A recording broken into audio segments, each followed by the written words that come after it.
Hi friends, welcome to Jeno Jemika tasty சமையல். இன்றைக்கி நம்ம தக்காளி தோசை தான் பார்க்க போகிறோம். அது எப்படி செய்கிறதுன்னு பார்க்கலாம் வாங்க. அதுக்கு ஒரு மிக்ஸி ஜாரை எடுத்துக்கோங்க. அதில் ஒரு மீடியம் சைஸ் தக்காளியை நல்லா பழுத்து தக்காளியாக ஒரு 2 தக்காளி கட் பண்ணி ஆட் பண்ணிக்கலாம்.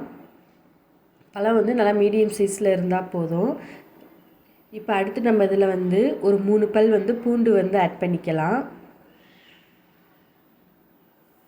அடுத்து ஒரு 1/4 துண்டு இஞ்சி ஆட் பண்ணிக்கோங்க.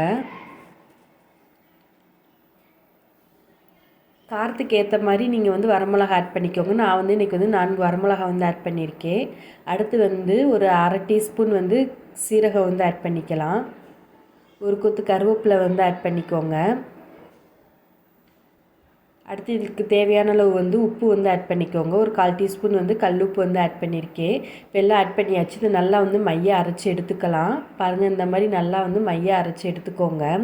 இப்போ அடுத்து ஒரு பவுலில் தேவையான அளவு இட்லி மாவு எடுத்துக்கோங்க, தோசை மாவு.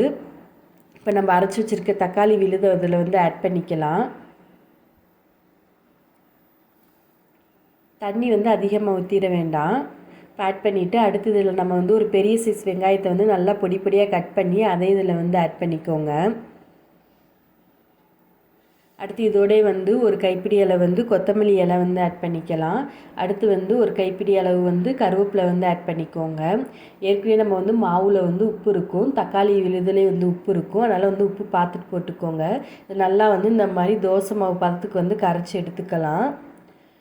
பாருங்கள், இப்போ நம்ம தோசைக்கல்லை நல்லா ஹீட் பண்ணிவிட்டு தோசையை ஊற்றிக்கலாம்.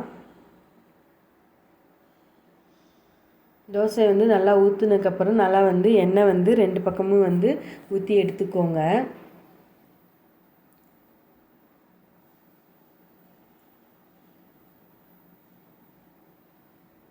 அடுப்பை மீடியம் ஃப்ளேமில் வச்சுட்டு இங்கிட்டு 3 நிமிஷம் அங்கிட்டு 3 நிமிஷம் வச்சு எடுத்திங்கன்னா நம்மளுக்கு தோசை ரெடி ஆயிடும். பாருங்கள், நல்லா கிறிஸ்பியாக இருக்கும், நல்லா சாஃப்டாகவும் இருக்கும். இந்த மாதிரி செஞ்சு பாருங்கள். இந்த தக்காளி தோசை அதிகமாக புளிக்காது. நல்லா டிஃப்ரெண்ட்டாக நம்ம நார்மலாக தோசை சாப்பிட்ற மாதிரி தான் இருக்கும். எப்போயுமே ஒரே மாதிரி தோசை ஊற்றாமல் இந்த மாதிரி டிஃப்ரெண்ட்டாக செஞ்சு கொடுங்க குழந்தைகளுக்கு. அதோடய நீங்கள் காரமாக தக்காளி சட்னி அப்படி இல்லைன்னா தேங்காய் சட்னி வச்சு கொடுங்க, ரொம்ப நல்லாயிருக்கும்.